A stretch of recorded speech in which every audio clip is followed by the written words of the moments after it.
देख रहे हैं नेटवर्क 33 राजकुमार के साथ। तो चलिए बढ़ते हैं आज की कहानी की ओर। दोस्तों, मेरा नाम राहुल है और मैं रांची में रहता हूँ। ये घटना है आज से ठीक 2 साल पहले की, जब मुझे अपने घर से दूर के शहर में कुछ काम था। मैंने सुबह 5 बजे ट्रेन ली और ट्रेन से सीधे दूसरे शहर जा पहुंचा।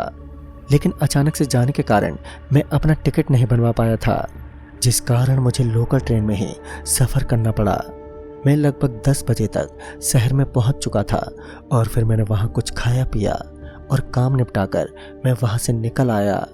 मैंने जब वापस की ट्रेन को चेक किया तो मुझे पता चला कि यहाँ से एक ट्रेन शाम को 7 बजे खुलेगी, जो कि मुझे मेरे शहर पहुंचा देगी। ये देखने के बाद मैं बहुत खुश था कि आज मेरे पास पूरे दिन भर का समय है और मैं यहाँ कहीं भी घूम सकता हूँ। ये सोचकर मैंने पूरे शहर में इधर उधर घूमते हुए शॉपिंग की और फिर शाम होते ही मैं स्टेशन आ पहुंचा। शाम के 6:30 बजे तक मैं स्टेशन पहुंच चुका था और फिर टिकट लिए मैं ट्रेन में जा बैठा। थोड़ी देर में ट्रेन स्टार्ट हुई और ये ट्रेन मुझे लगभग 11 बजे तक मुझे घर तक पहुंचा देने वाली थी। मैं जब ट्रेन में था तो मैंने अपने फ़ोन को निकाला, सोचा कि घर पर बता दूं कि आज मेरे घर आने में थोड़ी रात हो जाएगी। लेकिन जब मैंने अपने फ़ोन को देखा तो मेरे फ़ोन की बैटरी पूरी तरह से डाउन थी। शायद पूरा दिन सफ़र करने की वजह से मेरे फ़ोन की बैटरी ने दम तोड़ दिया था।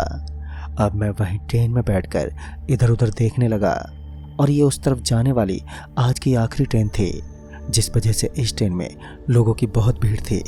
कुछ लोग ट्रेन में बातें कर रहे थे तो कुछ लोग फ़ोन में लगे हुए थे। मैं ट्रेन में खिड़की के पास बैठा हुआ था और अब मेरे पास खिड़की के बाहर के नज़ारे के देखने के अलावा दूसरा कोई उपाय भी नहीं था, क्योंकि मेरे फ़ोन की तो बैटरी ना जाने कब की ख़त्म हो चुकी थी। फिर मैं खिड़की से बाहर देखने लगा। थोड़ी देर में ट्रेन अपनी रफ्तार से चलने लगी और देखते ही देखते शहर की सारी चीज़ें पीछे छूट गईं और अब रात बहुत हो चुकी थी और अब ठंडी ठंडी हवाएं भी चलने लगीं। मैं पूरे दिन इधर उधर घूमता रहा, जिस कारण मैं बुरी तरह से थक चुका था। मैं उन हवाओं में खुद को खोता चला गया और फिर धीरे धीरे मेरी आंख लग गई। मैं कब सो गया मुझे पता ही नहीं चला और उस समय ट्रेन अपने रफ्तार से गुजरते हुए जा रही थी। कुछ देर के बाद मेरी नींद खुली तो मैं डर गया, क्योंकि मैं जिस डब्बे में था वो डब्बा अब पूरी तरह से खाली हो चुका था। ये देखकर मेरे दिल की धड़कनें एकदम से तेज हो गईं। मैंने खुद को शांत किया और अपनी सांसें धीरे धीरे छोड़ते हुए कुछ पल शांति से वहीं बैठा रहा। फिर मैं उठा और अपने बैग से पानी की बोतल को निकालकर अपने चेहरे पर पानी से कुछ छींटे मारी तो मुझे कुछ समझ ही नहीं आया कि आखिर मैं ये कहाँ आ गया। मैंने अपने फ़ोन को निकालने के लिए हाथ बढ़ाया, पर फिर मुझे याद आया कि कोई फ़ायदा नहीं है, फ़ोन तो बंद है। अब मुझे समय का कुछ भी पता नहीं था। मैं जानना चाहता था कि आखिर मैं हूँ कहाँ और अभी कितने बज रहे हैं। मैं फिर ट्रेन से नीचे उतरा और हैरानी से इधर उधर देखने लगा। मुझे आसपास दूर दूर तक कोई स्टेशन दिखाई नहीं दे रहा था। मैं हैरानी से ट्रेन के इंजन की तरफ बढ़ने लगा कि शायद मुझे वहाँ से कुछ पता चल जाए। उस वक्त वहाँ पर पूरी तरह से अंधेरा था। मैंने सिर को ऊपर करके चांद की तरफ देखने की कोशिश की, लेकिन बादल की वजह से चांद छिप चुका था। फिर मैं जैसे तैसे उस ट्रेन के इंजन तक पहुँचा और फिर मैं इंजन के ऊपर चढ़ने की कोशिश करने लगा। मैंने ऊपर चढ़ने के लिए एक लोहे की रॉड को कसकर पकड़ रखा हुआ था। मैं जैसे ऊपर चढ़ने ही वाला था कि मैंने देखा कि ऊपर ड्राइवर की सीट पर कोई काला साया बैठा है। पहले तो मुझे लगा शायद से ये कोई ड्राइवर होगा, लेकिन जैसे ही वो मेरी ओर मुड़ा तो मैंने देखा कि उसकी आंखें पूरी तरह काले रंग से भरी हुई थीं। उसका मुंह पूरी तरह से कटा हुआ था। ऐसा लग रहा था मानो किसी ने जानबूझकर किसी धारदार चीज से उसके मुंह को काट डाला हो। मैं ये सब देखकर पूरी तरह से सहम गया और मेरे हाथों से वो लोहे की रॉड अपने आप फिसलती चली गई। मैंने वापस से उस रॉड को पकड़ने की कोशिश की और वो मेरे हाथ आ भी गई थी, लेकिन तभी मुझे महसूस हुआ कि किसी ने मेरे पैरों को कसकर पकड़ा हुआ है। मैं चाहकर भी खुद को नीचे खिसता जाने से रोक नहीं पा रहा था। मेरे हाथों से अचानक से वो रॉड छूट गई और मैं ज़मीन पर आ गिरा। मैं जैसे ही नीचे गिरा तो मैंने देखा कि मेरे पैर बिल्कुल आज़ाद हैं। किसी ने मेरे पैरों को पकड़ नहीं रखा है। मैं सोच में पड़ गया और जैसे मैंने अपने पैरों को हिलाया तो मैं दर्द से कराते हुए उठा।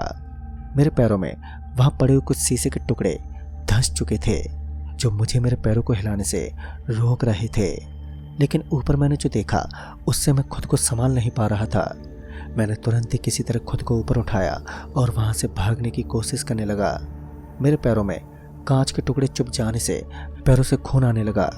मैं भागकर पास के स्टेशन के पास गया और मैं वहाँ इधर उधर जाकर किसी को ढूंढने लगा ताकि मैं उनसे जान सकूं कि आखिर मैं कहाँ पर हूँ। पर मुझे वहाँ पर कोई भी नहीं दिखा। मैं एक जगह से दूसरी जगह इसी हालत में भटकता रहा, पर मेरी मदद करने वाला वहाँ पर कोई भी नहीं था। एक जगह आकर मैं दीवार के सहारे खड़ा हो गया। मैं समझ चुका था कि इस स्टेशन पर इस वक्त कोई भी नहीं है। मैं ये बात अपने मन को समझा पाता कि तभी मुझे एक कैबिन से लाइट के बार बार जलने और बंद हो जाने की आवाज़ आई। ऐसा लग रहा था जैसे वहाँ पर कोई शॉर्ट सर्किट हो रहा है। मेरी आंखों में एक उम्मीद जगी कि शायद वहाँ मुझे कोई दिख जाए। लेकिन जैसे ही मैं वहाँ पर पहुँचा तो मुझे वो दिखा जिसके बारे में मैंने कभी सपने में भी नहीं सोचा था। उस केबिन में एक आदमी की लाश टंगी हुई थी। उस लाश के मुंह पर भी ठीक उसी प्रकार का घाव था जैसा मैंने ट्रेन के इंजन में बैठे हुए उस साय का देखा था। मैं डर के मारे वहीं गिर गया और रेंग कर पीछे की ओर हटने लगा। तभी वो लाश जो ऊपर टंगी हुई थी उसकी आंखें धीरे धीरे खुली। मैं डर के मारे वहां से और तेज तेज भागने लगा कि तभी मेरे घायल पैर खुद पे खुद ऊपर की ओर जाने लगे।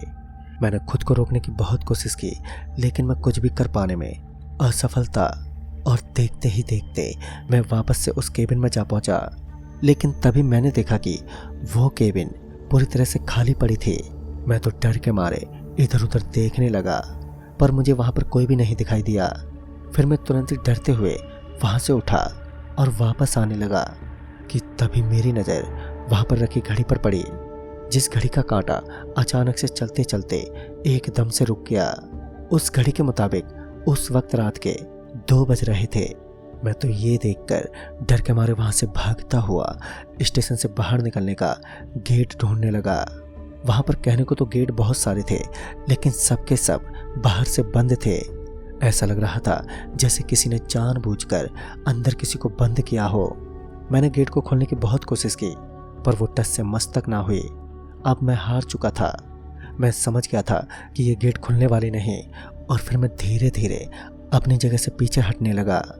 मुझे तभी एक दूसरा दरवाज़ा दिखा और मैं उसी की ओर बढ़ा।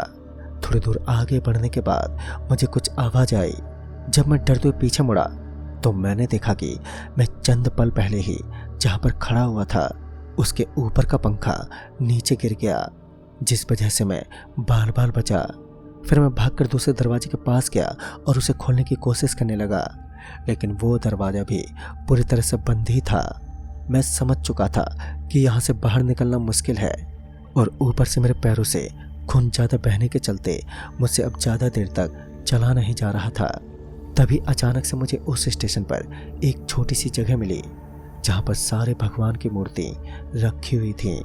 फिर मैं बिना देरी किए वहाँ पर गया और डरते डरते वहीं के एक कोने में जाकर बैठ गया।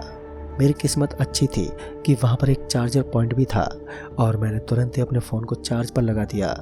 फिर मुझे पता ही नहीं चला कि कब मैं बेहोश हो गया और फिर सुबह जब मेरी आँख खुली तो मैंने सबसे पहले पास ही के पुलिस स्टेशन पर कॉल करके मदद मांगी।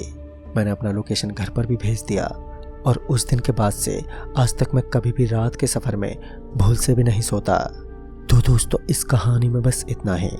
तब तक के लिए बाय एंड टेक केयर।